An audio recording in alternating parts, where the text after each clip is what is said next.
Aquí estamos de nuevo para hacer unas ricas y fáciles galletas craqueladas de naranja. Voy a deciros los ingredientes y las cantidades os las pongo como siempre en la cajita de información.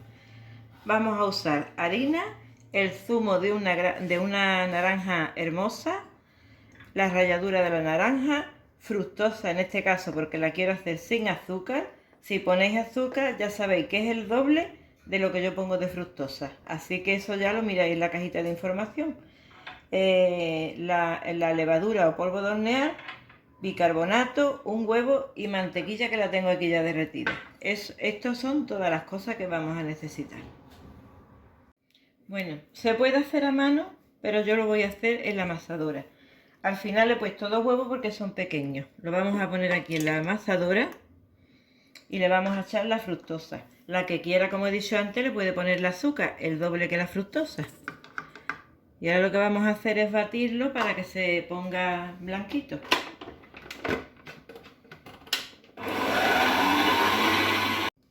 Bueno, ya esto está batido, le ponemos ahora la mantequilla. Ahí ha quedado como un trocito, pero vamos, eso no pasa nada, que se disuelve.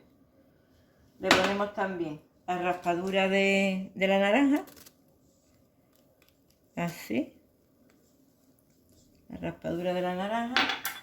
El zumo de la naranja, todo natural. Y volvemos a batir.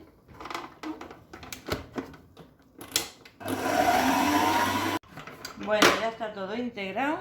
Como veis, está todo aquí. Y ahora lo que vamos a hacer es, le voy a cambiar en un momentito lo que es lo de batir por la paleta. Y vamos echando la harina poco a poco. Le vamos a echar los polvos de hornear y la pizca de bicarbonato. Lo movemos. Y ahora, ya que le hemos puesto el gancho o paleta, lo vamos a ir echando. Voy a dejar esto por aquí. Y vamos a ir echándola poco a poco y vamos integrando. Batiendo, vamos. Bueno, batiendo no. Amasando ya. Echamos como 3 cucharadas.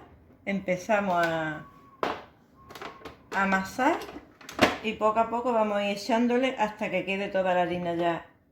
Todo esté bien tamizado y bien hecho.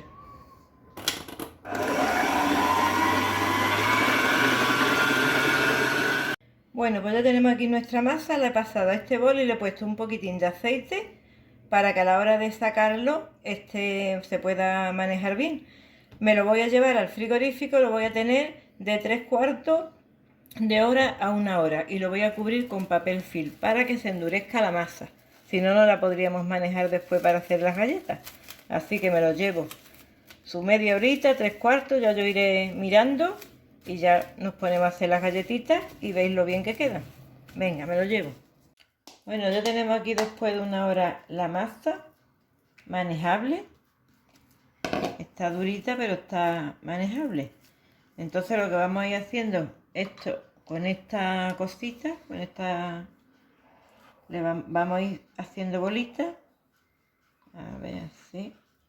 Para que más o menos estén igual, bueno, cogiendo un pegotoncito, porque tampoco está la masa tan dura. Vamos a ir haciendo bolitas más o menos del mismo tamaño. Bueno, aquí estamos ya terminando de hacer las bolitas para no alargar el vídeo. Y ahora las vamos a pasar por la fructosa y la ponemos en la bandeja de horno. Esta creo yo que aunque sea un poquito más grande, ya terminamos. Venga, ya. Aquí estoy pasándola por fructosa, que la he puesto como si fuese glass, como si fuese azúcar glass, pero es fructosa. Y las ponemos aquí y luego nos las llevaremos al horno. Eso depende del tiempo de cada horno, o sea que ahora os diré más o menos. La última vez que la hice creo que fueron unos 15 minutos más o menos con mi horno.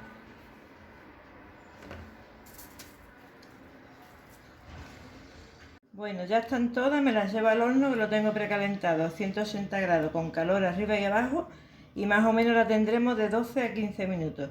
Así que me las llevo, han salido 21. Bueno, pues después de 15 minutos ya tenemos aquí nuestras galletitas de naranja craqueladas, sin azúcar, y por encima le he puesto fructosa glass, que la he molido como si fuese azúcar. Así que están muy calientes, le he echado la fructosa para que se adhiera mejor, y ahora cuando estén frías, pues ya la presentamos. Así que vamos a esperar un poquito. Bueno, ya están frías las galletitas, las he presentado aquí en esta bandejita y las que han sobrado las he puesto aquí en la rejilla. Y para que veáis, he cortado yo ante una para verla y es buenísima, es como si fuese un bizcocho, son blanditas y muy agradables para tomar un cafelito, un tecito, en fin. Lo único que me queda ya es despedirme, deciros que si os ha gustado la receta que me deis un like y os suscribáis a mi canal si aún no lo habéis hecho. Y nada, pues hasta otra que pueda estar por aquí. Venga, chao, feliz fin de semana. Adiós.